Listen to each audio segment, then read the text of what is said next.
Oh, come on, Jane, give us the entry music. I cannot do that. We will have no viewers left tonight, Bradley. They'll be gone. You guys just gone. missed the best intro music I think we've had. Way better than the music that we had to start this just now. Jane just sang the national anthem for me. All for me to enjoy, an audience of one. Oh. Luckily, it was only Bradley who could hear me, because I can rest assured you wouldn't have wanted to have heard it. And clear a room with that. Oh, it would clear a room, yes. Yeah. When I was at school, in the school choir, I wanted to join the choir. They wouldn't let me. And then they decided, and you wouldn't get away with this nowadays, that I could join as long as I mimed. Wow. I had to stand in the back row and I had to mime to be in the choir. How did you manage that? What, miming? Getting away with that? I would have just snuck a few notes in here. Well, I did. Yeah, you did. And then the choir master would be like, where's that horrendous noise coming from? Brilliant. Yeah. Brilliant. Back row, stop singing. Well, in case it's not obvious from the national anthem, all the flags and the stars behind us, what are we celebrating tonight, Jane? The Queen's Jubilee. And 70 years of different hairstyles.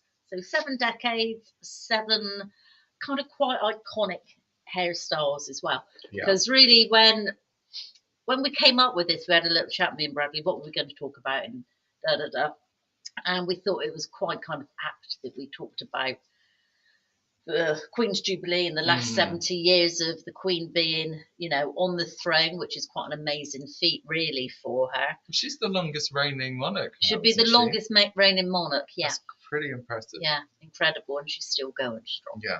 Which is great, and hopefully for a long time yet. Yeah. As well, really.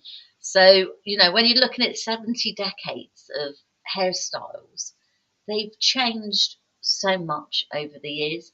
And I think every decade has probably had its own kind of unique look that everybody, if you ask them what was a hairstyle in the 60s, the 70s, the 40s, the 50s, you would probably be able to name one or think or know what it actually looked like to describe it. Well, they do it a lot, don't they, in films and stuff? There's always like a generic style. If there's that era that they're set in, absolutely, they'll go for that. So you get to kind of understand what those things look like.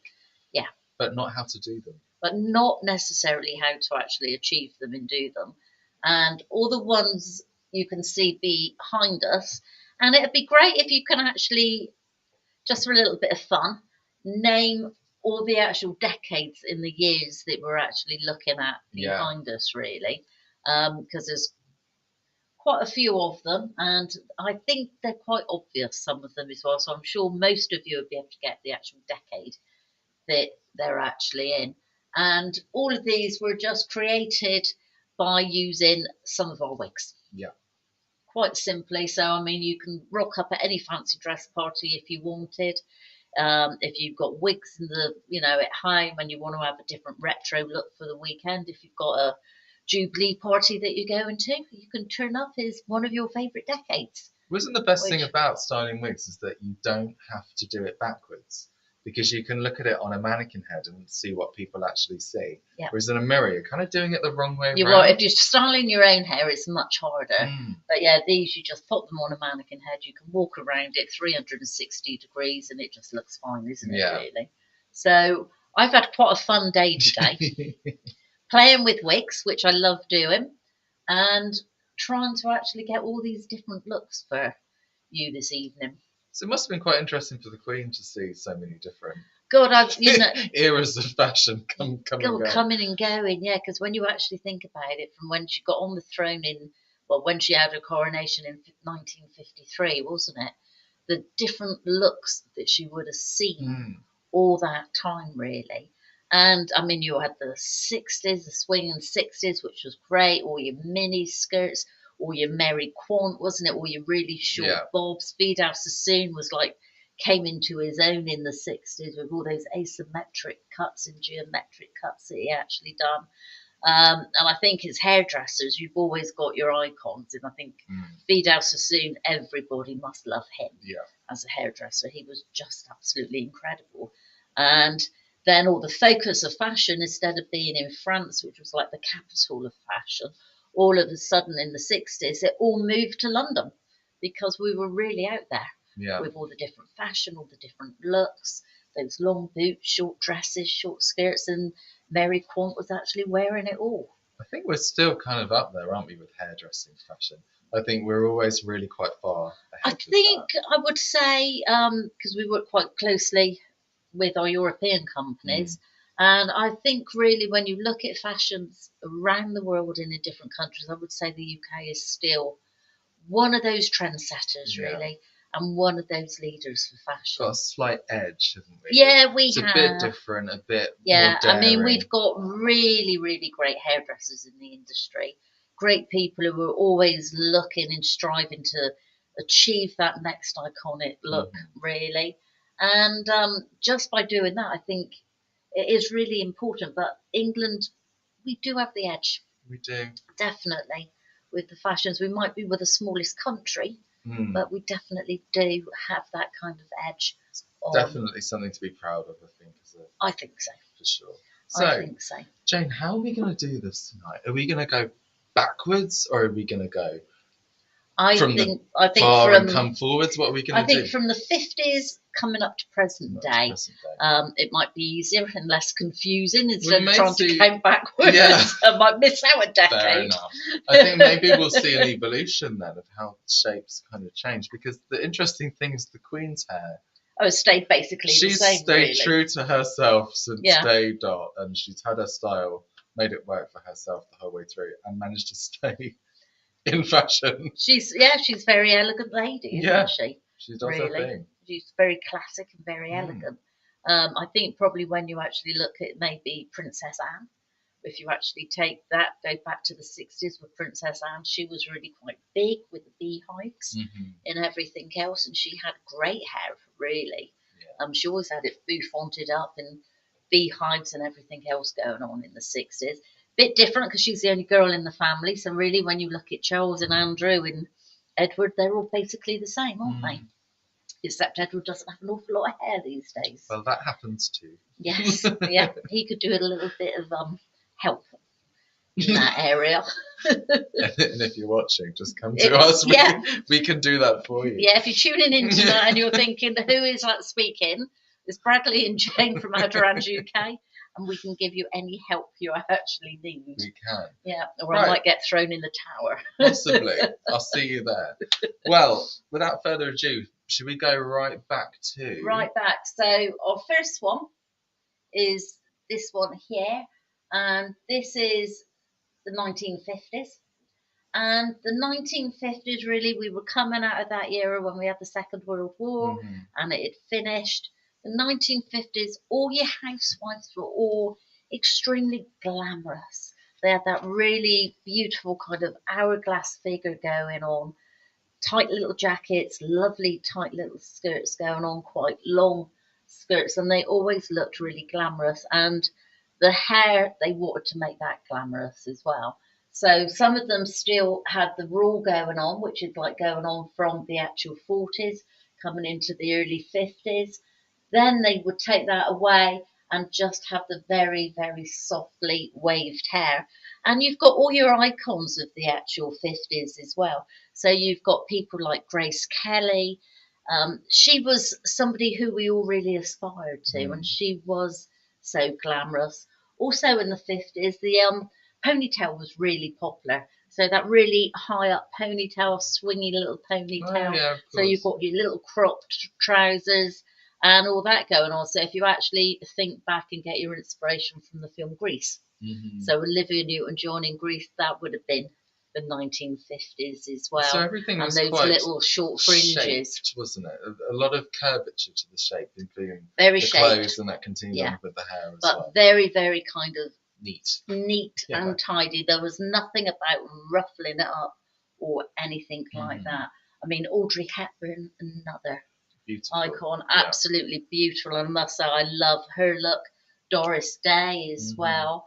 And I think you can all just conjure up what those people actually look like and where all that kind of inspiration actually came from. Yeah, really. So how would you achieve that kind of shape and look? Because in my mind, when I think back to hair of the 50s, 60s, and probably the 40s, a hell of a lot of hairspray involved. Lots of hairspray involved. And actually, quite surprisingly on this one, no backcombing involved at all. Okay. So you would actually, in those days, you would just set the hair on big rollers, and then you would take the rollers out, and then you would just get some pomade onto your hands, which is like a wax, smooth it through, and then you can just mould the hair into shape. So you get these really nice, soft waves. And then just to achieve the curl, it was just rolling it around my fingers and a couple of pins. Okay. As simple as that, really. It just gives you that really classic, but a very, very finished in dress look. So how easy would that kind of hold up in the modern day with the elements and everything? Would it require a lot of product? Nowadays, I think if you were going to actually try to achieve that, and I mean, a lot of the time you actually get a lot of people who do actually dress back in the 50s. Yeah. You get a lot of retro people. You've got like Goodwood as well, when they always actually go back and do all the retro. Kind of like rockabilly. Yeah, look, and they're always kind of looking for hairdressers who can do 1950s kind of hairstyles to do all the people walking around these places. Very easy, but yeah, just make sure you've got your can spray. So it's almost just building a little bit of structure with heat, isn't it? Yeah. And then pinning it in place. Yeah, I mean, nowadays to do it quick on somebody's head, it'd probably be heated rollers.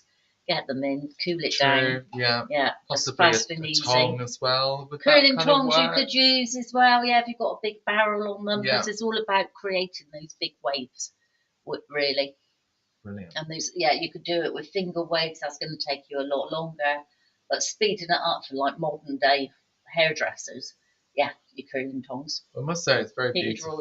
I really enjoy the curvature of the I actually what do really you call it? Is it a victory roll or something? Yeah, I really enjoy doing it because you've got these lovely colours actually going through it as well, so it just highlights all the actual colours for us. It's quite a flattering shape to create on something. I think it is, and I think a lot of people could actually wear that as well. It would suit most face shapes and most people as well. It's having the right clothes and everything to go with it. I mean, in that day, it was lovely tea dresses that they'd be wearing, and those really nice sharp suits as well. And I always remember my mum in the 50s, all of her photographs, they always look so elegant, really. Very well put together. Yeah, I mean, nowadays it's all just jeans and T-shirts, isn't it, really? So it's kind of lost all that glam kind of age to it, which is a shame. And then going from the 50s, we move up to the 60s, and most people's going to recognise this. You've got a really big beehive. You've actually got that bouffant look as well. And the 1960s, it actually began to see a lot of kind of diversity in the actual styles as well. And it was actually looking more to the working class people as well. So you're looking at the kind of independent people, working class people, looking at kind of music in schools as well, and that social movement as well. And I mentioned Mary Quant earlier on. I mean, she was iconic in her day. Fantastic clothes, and I think all of us actually remember the looks in Mary Quant, and you needed that big hair to actually go with it as well. And of course, that's when Fidel Sassoon became really popular, and he started doing all his really sharp little bobs that were actually going on, all his inverted bobs. So, you've got really neat, very kind of angular haircuts, which he was incredibly famous for. Yeah. But also another famous model who we've talked about when we talked about pixie cuts, Twiggy. So you had that real kind of pixie cut going on as well. And I think a lot of these looks, like the bobs, the pixie cuts, as you've probably watched me and Bradley over the last few months or over the last year, and we've talked about different styles that are popular, that's when that's all really popular as well. So it all kind of evolves as well. It's just, it doesn't get stuck, it evolves. And we might use the same kind of style, but we just change it ever so slightly to give it a whole new look as well. I think for me, it's such a defining era. It's probably my favourite era in fashion and style. The 60s. The 60s, because it's just so playful. There was so much going on. So much going on. Everything just went. Anybody did anything. And then moving into the 70s, it kind of relaxed a little bit. That was cool too. But I find it very, very feminine. Everything was a little bit more undone than the 50s. Yeah, it's a bit more less relaxed. Polished. They actually kind of, they've taken away the suits. They didn't really need those suits anymore. Yeah. Didn't need that structure in the hair, and they just wanted to have a little bit more fun. It's playful. It's kind of childlike in a way. There's an innocence to it that and really that's like. what the 60s was, really. And again, you've got those famous actresses from the 60s. I mean, the biggest one, really, Bridget Bardot. Mm-hmm. I mean, she always had that lovely, big, blonde hair, wasn't it? All back combed up, giving her those really soft curls in waves. Again, very simple. Yeah. Too. Everything, the makeup to style with the hair as well. All of it very, very simple, but very elegant. Very well done. It was all about the eyes, all about the lips, really, just to emphasise what they actually had all the time. So, and I think, if you're ever going to go to a fancy dress party, I think a lot of people go back to the 60s, don't they? Yeah, I definitely have done that. Definitely. I did a fancy dress. I think went as Andy Warhol. And my friend went as Bridget Bardot. Yeah. Oh, excellent. This was when we were teenagers as well, so it wasn't even like we were that clued up on life, but we were still like, the 60s, what a fantastic era. Everybody knew it, and I think, if there was a time to have been a teenager, the 60s would have been a good one to have chosen. Definitely. Really. I mean, I was born in the 60s, but I was far too young to actually appreciate all of the actual styling, really. But then when I actually look back on photographs as we were growing up, it was those really short little hot pants and everything else. So it was all very 60s clothes, which was quite comical, really, when you look back on it. But then achieving this kind of look, I mean, in the modern day, we've had people like Amy Winehouse come through, bringing the beehive back. Yep, she did. I think we had Pixie Lott, that was all quite 60s. I know Cheryl Cole's done some quite big, like, bouffant hair. Oh, she did, yes. Had my lovely Lana Del Rey, again, that's the whole 60s kind of aesthetic. How do we achieve this big kind of... It looks like it's been blown out and shaped in this way, but this is a synthetic wig, isn't it? That's a synthetic wig. So it's not been blown out. It's not been blown out. It was one from the Noriko collection. Mm-hmm. So you've got that primitives at the root area already. So you've got that little bit of lifting body to it. And then it was really just working section in section and just backcombing it and backcombing it and moving to the next section. But when you backcomb, it's important to leave some of the hair smooth so you can just smooth it down over the actual top of the actual backcomb, because you don't want to see all the backcombing through it. So it's like building a structure to then it's like cover. A scaffold, really. Scaffold, yeah, absolutely. And very easy to do, quite time consuming to do, because there's a lot of hair on there, and it was just small sections that I was taking to actually create that kind of look that we actually wanted. But I think, if we were going out at the weekend, I'd probably be wearing... I've got a good choice if I wanted a wig this weekend. You've got a fantastic lineup here. It's like different Spice Girls from different eras going on. It's really, really cool. But I absolutely love that. I think the 60s for me is just the kind of ultimate era in it was a fun time. For women. I think for men it was a little bit more boring, to be honest. Yeah, I think the ladies had more fun, really. The girls had more fun in the 60s than the boys when it actually came to I think it was more style. 70s. It was more the 70s. I think it actually came through a little bit more for the men, because then it was all about the velvets, those lovely materials, those silky shirts, and you can actually have fun with colour. Well, men started to grow their hair out, didn't they? They started to grow longer hair in the 70s. Back in the 50s, men were quite short.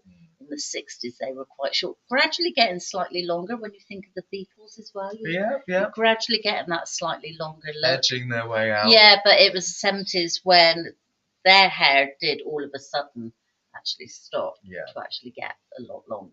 It's been an interesting thing, because you kind of look back now that we've talked about this tonight, and I think in fashion and in the hair, it's like everybody's clawed their way out of a very, very confined space where everything was very polished. Bit by bit, we've come undone. And look at us now in the jeans and t-shirts you talk about. I know. I think people just want to just be more relaxed in themselves, isn't it? And have a little bit more fun. And I think fashion in hair, it is about fun, but it's also about trying to actually say who you are through colour, Definitely. through hairstyles, and through the actual clothes that you wear as well, isn't it? It's part of your identity. That's exactly what I was going to say. That's what it all comes Sorry, down to. Oh, falling off my stool. Nearly lost her, guys. Nearly lost her. Not quite. So, moving on then, from the 60s, of course, the next era is the 70s. We're going into the 70s. And with the 70s, you've still got those influences of Vidal Sassoon. You also got Trevor Sorbie. I mean, he's my icon, really. He comes through in the actual 70s. 1974 is when he actually done the wedge haircut, which we all know and love and he's famous for. But then with Vidal Sassoon, you had the lovely page boy.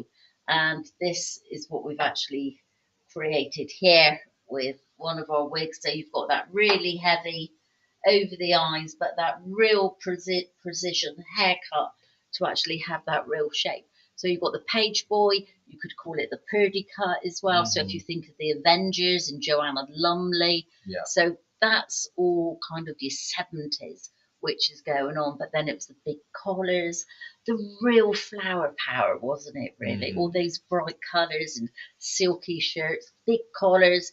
And I think for men, then you had your lovely velvet trousers and jackets as well that you wore. So you can imagine your Mick Jaggers, can't you, really? It's really cool. So your 70s were beginning to get kind of a lot more fun as well. You were getting really kind of quite shaggy, messy haircuts going on as well as that really sleek look.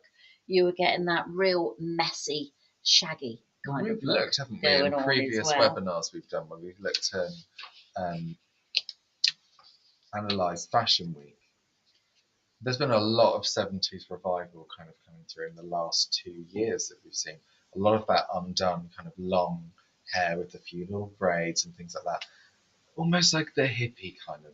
It is very kind of hippie, because I mean the 70s was that as well. If you wanted to go longer with your hair, again you can be thinking like the different outfits that you wore. If you had long hair, it was just like long, straight, kind of straggly hair. But you'd put a few kind of beads in it. You'd actually put a few little plaits in it to dress it up as well. And that's what it's like. It was your centre part and just straight down, just hanging down hair, really. I wonder if the Queen ever wanted to partake in any of these trends. Do you know, I bet she would have loved to have had a different look. Yeah, just to change it up. Yeah. I mean, she was so young there when she was actually come to the throne, wasn't it? That she didn't have that time to actually explore. Did she really? Because, by, 53, she was actually on the throne as a young woman. So she didn't have time to actually grow a hair and explore. She was just kept exactly the same from that moment on, really. I think if maybe she'd come to the throne later, we might have seen different looks. Yeah, because of course the royals that we see in other countries coming through now and things like that are younger. Yeah. They have a little bit more freedom, I guess, in the style. They've got their identities going. They've got more of their own identities. You've only got to look really, Bradley, at Kate Middleton, really. Well, there you go. William's wife, isn't it? Beautiful young woman. And she keeps her hair very long, beautiful condition, but she can do lots with it. And you see it very sleek and very straight. You might see her in a ponytail if she's like doing sports day or something. Or you see her with these lovely hair updos, with her hair up depending what occasion she's going to. Yeah. The other week she was at that premiere, wasn't she, with Tom Cruise for his new film. And her hair was just sleek and straight, just absolutely polished, wasn't it? So, yeah, I think, the younger royals do definitely have it. Sarah Phillips, I mean, she rides a horse, so she's just very laid back and casual all the time, isn't she? She's not kind of bothered about what she looks like. There's probably rules in place that we don't know about. Oh, I expect so. Restrictions of what you can and can't do when you're on the throne. So. Yes, what you can and you can't do, most definitely. Shall not have a pony cut. Yeah, you can't quite see the Queen in a pony cut, can you? Not really. I couldn't see her in a beehive either. No, but I'm sure she's probably to try it. I'm sure she's done it behind her closed doors. I'm sure. And had a lot of fun when they're doing their parties and Why things. not? You would, wouldn't you? Yeah, most definitely. Well, Moving on from the 70s. 60s. We're in the 70s, 50s, weren't we? 60s, 70s. Oh, yes, moving on to the 80s. It's a good job I'm here. It's lucky Don't we're worry. not going backwards. I've got this one. Guys.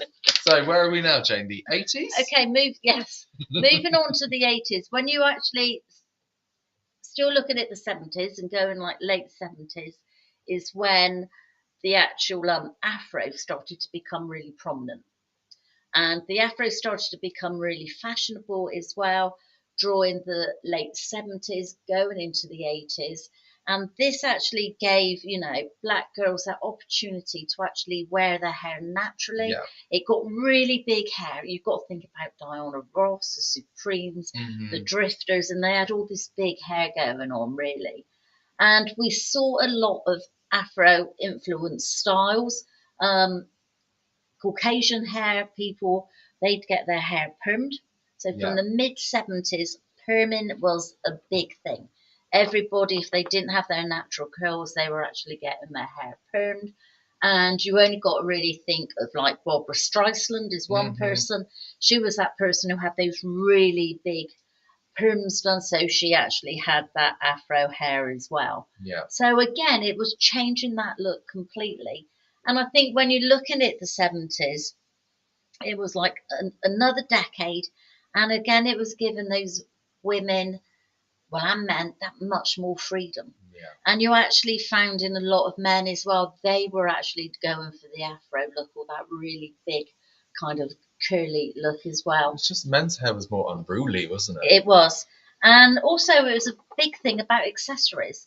And we've talked about accessorising, wigs and different things over the last year when we've been talking. And it's all about those headscarves that they used to wear, like the one here tied around as well. No fringes, no definite partings at all. So the hair was just messy. It just went where it actually wanted to. So a lot of it was to do with accessorising as well, Bradley, back in the actual 70s. But the 70s really was all about more freedom and actually giving that afro hair that power to be what it is naturally as well, instead of smoothing it out. Because a lot of people just tend to, nowadays they smooth out their afro hair because they want it to be more Caucasian and want it to be smoother. I do think, though, as trends are changing again, we're beginning to actually see with black girls and ladies that they want that bigger afro hair again. So I think probably, we're 22 now, aren't we? We are. I think late 22, moving into 23, we're going to be seeing a lot more of that perms again. We're going to be seeing a lot more of that afro look as well. It's cool though. I think it's just I love embrace it. Yeah. It's an amazing thing that you can have such volume. Yeah. And shape. And it is, yeah. And you can create that shape with it as well by giving it a really good cut. You can cut different shapes really into it. It. Different to work with as well. Much more difficult to work with than just normal Caucasian hair. Afro hair is really, really fine, and it snaps really easily, and it breaks really easily as well. So you've got to be really quite careful with it, because most people would assume, because of the actual curl, that it's going to actually be quite strong. Right. It's not. It is very, very delicate hair, and it does snap quite quickly. So it does require quite an expert level of care to. You do need really good care with it. You need a specialised salon, somebody who really specialises in Afro-Caribbean hair to actually give you the best from it. Most definitely. Okay. But yeah, the 70s was fun. Again, it was the 80s, aren't we? It was. Please ignore me. It was actually, that kind of just messy hair. Yeah. You didn't have to do too much with it. And with the actual 80s then, you had the actual start of that movement of punks. So the punks were actually beginning to come along then. You actually had Billy Idol coming out. So you had the men having that real... So you had that other movement going on as well. So you'd have one with all like the black girls, the black guys with all this lovely big afro hair. And if you think of the film Car Wash, great film, the clothes and the music in the hair in that. But then you're gradually going to get that punk coming in. Again, though, still about shape and height, isn't it? Height, I mean, it's like rebellious, I guess, in a different way. I mean, the punks, people looked at them and thought they were quite scary. People were afraid of them. They were just normal people still, really, but they were just expressing themselves in a slightly different way. And again, we started seeing, I think, in the late 80s, a lot of colour coming into it again as well. And that is to do with the punks as well, because they'd have all their actual Mohicans done in like purples and blues, and you started using a lot of crazy colour then. And all of that started coming through. Something we didn't really discuss 80s. Coming through these eras actually is colour. So when I think back to like the 50s and things like that, I feel like there was a lot of black hair dye. Darker colours may be used. And did the men use shoe polish, or am I making that up? They used to use Brill cream on their hair. Okay. That was a big thing that every dad in the country, every husband, boyfriend would have had that tin of Brill cream in his cupboard. Yeah. In the bathroom, put it on their hand like a pomade, and it would give it that kind of greasy kind of look. But so it tended to make it look slightly darker in shade as well. So it's kind of like block one kind of colour though, tended to be quite block colours. You didn't it's only when we actually move into the 80s really, mid-70s going into the 80s, that colours started being more prominent, that people were colouring their hair. I mean, in the 60s we actually had really black hair, but then you had your really blonde as well, because you had like your Bridget Bardot, so you could be bleach blonde or you could be really dark like Audrey Hepburn. But it was kind of natural looking. Natural looking colours, yeah. You didn't get all your balayage colours and everything that we play around with nowadays. Yeah, you didn't get any of that. So then you had the 60s, the 70s was a bit kind of like more natural colours as well. Very natural colours. The 80s, it starts to get more playful with colour again. Definitely more playful, because we're then actually coming into like all the punk era as well. So that's when all the colours started to actually come into their own, really, which is great. So. And behind you. Finishing the 80s, we move into the 90s. The 90s. The era in which I was born. Yep. And the one you know all about. I'm not going to profess to know everything about the early 90s, but the end of it I do remember quite well. I was old enough to understand what was going on. So I walked in earlier and said to you, didn't I love these ones, all of them. They're really good. It's like you've got like the Spice Girls here, Jane. And we do.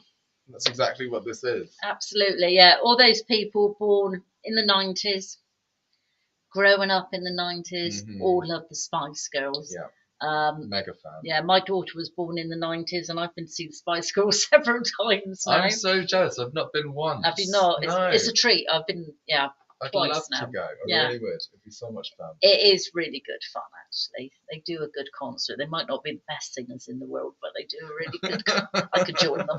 Well. They can do a really good concert. I think coming to the 90s, again, it's all about big hair. People wanted to have fun. It was all about big hair. It was expressing themselves as well. You had the short kind of pixie, spiky haircuts. You had the really sharp bobs as well going on. And also another really famous haircut in the 90s, which people still wear nowadays, is, of course, Jennifer Aniston from Friends. Yeah. She had her haircut in the first series of Friends and kept that look forevermore. She changed it in the third series, but then went back to her original Jennifer Aniston look. I feel like I saw it in the Friends reunion. Yeah. They talked about that hair and she said it was an accident and she didn't like it. Yeah. But it was like everybody loved it. And that's, again, one of your kind of, as a haircut, is one of those really it's kind a real of... staple. It is. It's a haircut that suits most people. Variations of it, but it's those long layers that people are actually living with, really. There was a lot of that kind of rounded face framing kind of shape. It was quite blown out, isn't it, really? Yeah, again, big hair.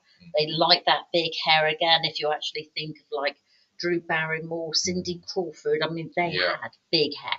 Cindy Crawford always had great big hair, and it was all hair. And then clothes-wise, it was just your flared jeans and a t-shirt, and that was the kind of look that you were actually getting. Unless you were a Spice Girl. Unless you were a Spice Girl and you were dressed in that a was Union very Jack dress. quite rebellious as well, wasn't it? I think there was a lot of the freedom kind of coming back through. It was, and I think that's what the Spice Girls wanted to actually get across. That that you could have fun and you could actually take everything to that next level, wasn't it? Really? They all had very individual hair. Very individual looks, yeah. Very individual looks. Yeah. Kind of celebrating different elements. And then, of course, the colour. Again, you've got the kind of crazier colours coming through. Crazier colours coming through again. The money piece was a big thing in the 90s. Yeah, you had that going on, the money piece as well. And later in the 90s, going into 2000s, is when you started getting those, and I hate the look, those stripy highlights. All those low lights where you get a real stripe, and it was so, you could really see that look going on in that colour. It's not attractive at all.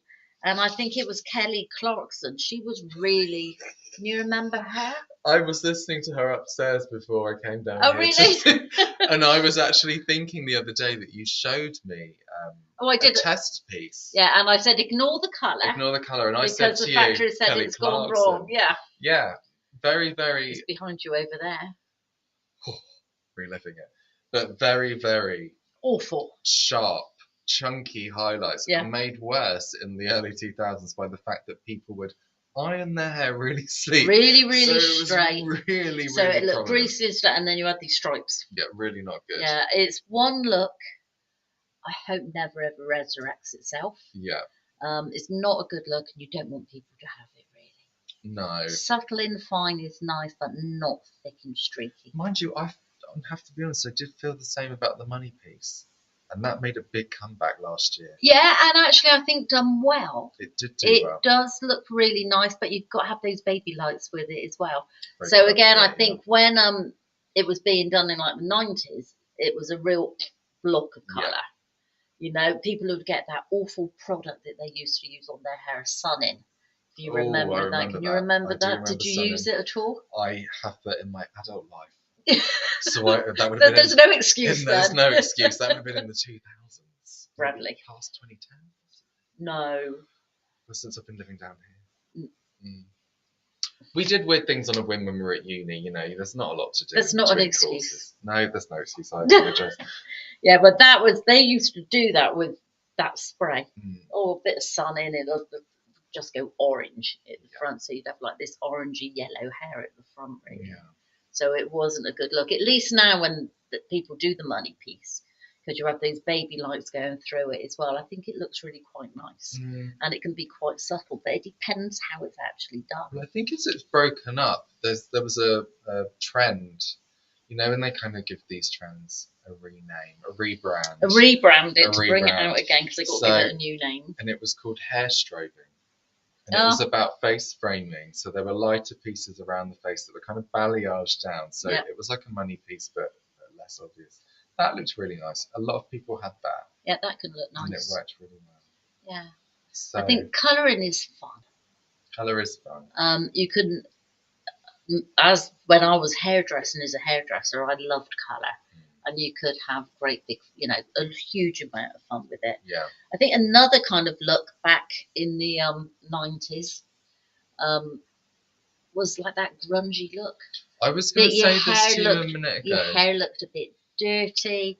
It looked a bit greasy. It looked a bit unkept. Well, there was the whole heroin chic movement as well, wasn't there? We had Kate Moss coming through. Obviously, Kate Moss, Drew Barrymore. Who's the other guy who's in the news at the moment? Johnny Depp. Johnny Depp. Yeah, he was very... Yeah. You see, I think they all look really cool. Yeah, I mean, I quite like the look. Isn't it? Yeah. I mean, I think it is quite a good look on some people.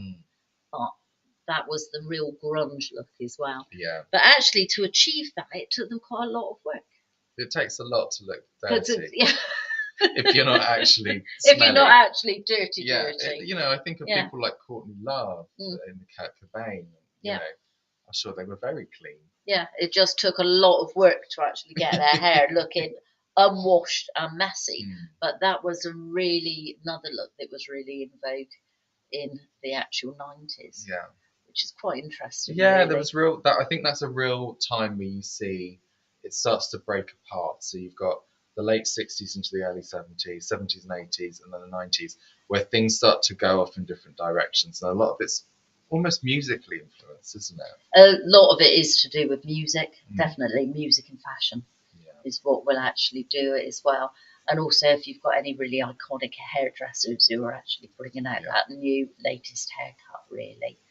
And I think once we hit like the 2000s, like 2000, 2010, and up to current date, things have actually stayed quite the same. There's not really, to me, there's not really been any real iconic haircuts that you can actually think, oh, that's a real haircut of, like, you know, we've hit a wall, haven't 2010. We're waiting for the next big thing to come out, I think, and I'm hoping, you know, we will have that soon. I think with the last decade and the decade we're currently in, it's all been about colour more than anything else. It's colour, and then I think we've moved with the colour into a nostalgia where we're looking back with like nods to these. It is all nods. I mean, all hairdressers go back to you've got your classic haircuts we go back to. So you've got your bobs, you've got your pixie cuts. You've got that look where it's just long, really sleek and straight. That was, you know, in the 2000s, 2010s. Everybody had the straightening irons doing this, didn't they? The straightest, flattest hair at all. Now we're moving on, and we're getting a little bit more bounce and a little bit more body back. And I think that's why end of this year, next year, we're going to see a lot more curve. We're going to start seeing a lot more Afro influences coming through again. Well, that's my prediction anyway. Do you know, I've seen a lot of lately is the Pamela Anderson 90s kind of like blowout, hair ups, loose bits hanging down.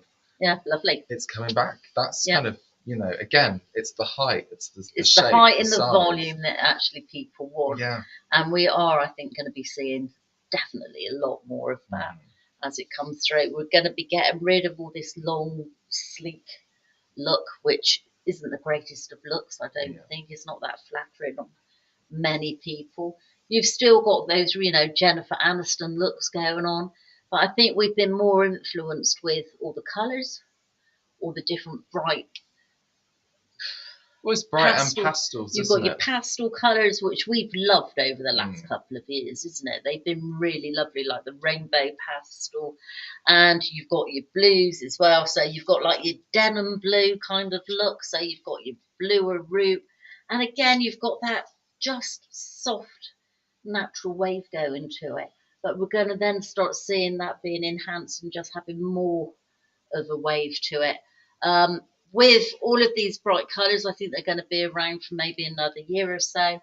Then I think we're going to actually see a lot of these kind of purples and blues beginning to actually die out, really. Maybe they'll warm up again. And different shades coming through. I think we're going to head back to a lot more of your reds as well, and your coppers in the winters. And then just your very classy blondes that we're going to see coming through in the summer months, really. Again, your bob is always going to be popular, whether it's got a slight layer to it like this one, which is really good, or if it's one length. And again, it's just having fun with that little bit of colour, isn't it, really? So you've got that kind of lighter colour through the actual underneath of the fringe. So it just gives that hairstyle a lot more movement as well.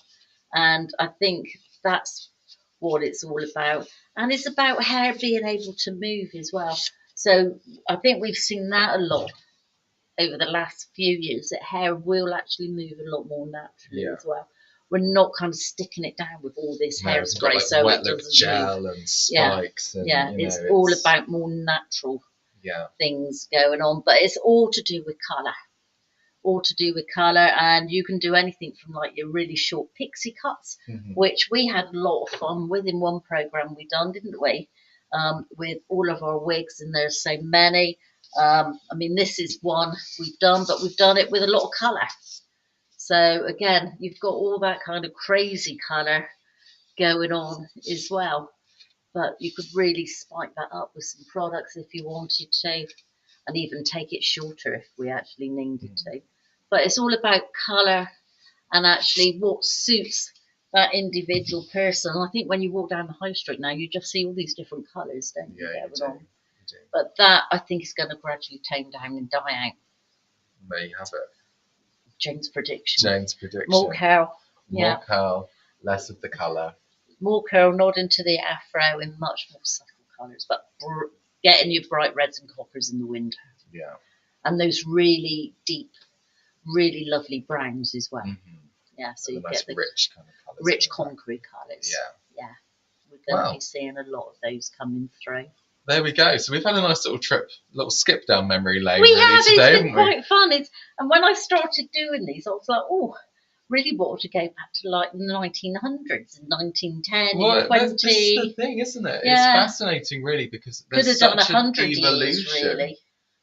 There's some fantastic videos I'll have to show you after this that have come to mind about styling over the last 100 years, because it is fascinating, and I hope that everyone's enjoyed looking at these tonight, and obviously understanding the creativity that you can still make with wigs and hairpieces, and use products, use pins, accessories. You know, if you've got a heat-resistant wig, you can use heat. There's so much you can do. those come into themselves as heat-resistant ones, really. I mean, if you're going to be back-combing your wig, like I've back-combed this one to an inch of its life, really, maybe choose an older wig that you're going to be doing it to, and maybe not your best one that you're going to be wearing back to work on Monday morning, because that's going to take quite a lot of work to actually get all that back-combing out, and I wouldn't want you to ruin your own wig. But all the others are just very easily achieved. Really achievable, really. If you don't think you've got the skill to do it, just take it into your local wig salon or your wig boutique near to where you come from, or any of our own salons, and they'll have heaps of fun doing it for you. It is fun, isn't it? That's the thing. Yeah, that's the thing. It is fun. So, Jane, this is tonight our last webinar from this studio for quite some time. It is, sadly. It is. So we will actually be moving to a new platform.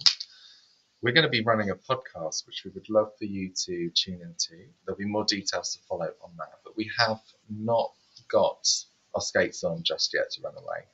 We have one more show for you, which will be coming to you live from Manchester. Yeah, we're going to be on location somewhere.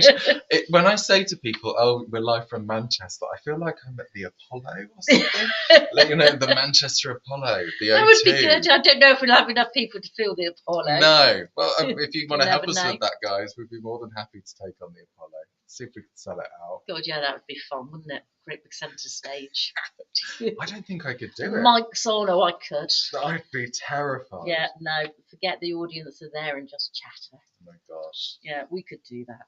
But we will. We'll be in Manchester. So, do tune in. We'll be doing this show in front of a live audience as well. Which we've got a live audience. Yeah, we'll be going live on air to all of you who watch us on all the different platforms.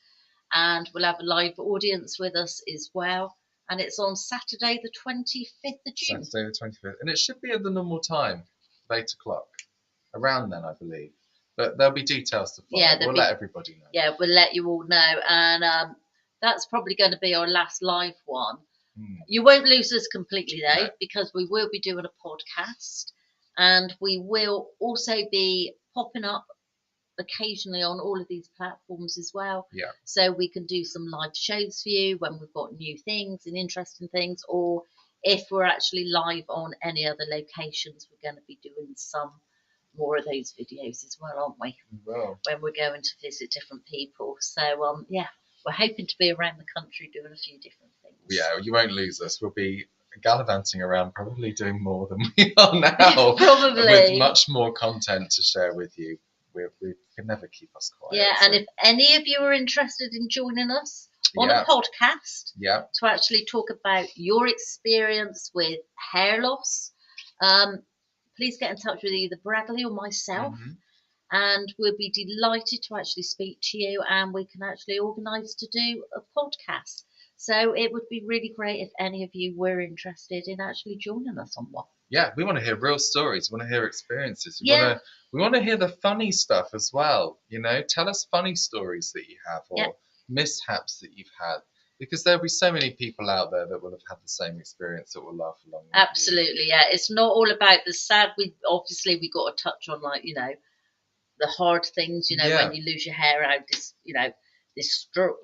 very destroying to you, and it's very, very difficult to actually deal with for a lot of ladies. But also you've got the lighter side of it as well. So yeah, if any of you want to join us, obviously doing a podcast, nobody's going to be able to see you. No one will see you. So you don't have to. You can be anonymous as well. That's the best thing. Yeah, you don't have to kind of worry about people seeing you. It'll just be having a chat to me and Bradley. Yeah, that's it. And maybe some other special guests. Yeah. Who knows? Yeah. But it's very exciting. We're very excited to get going with that one.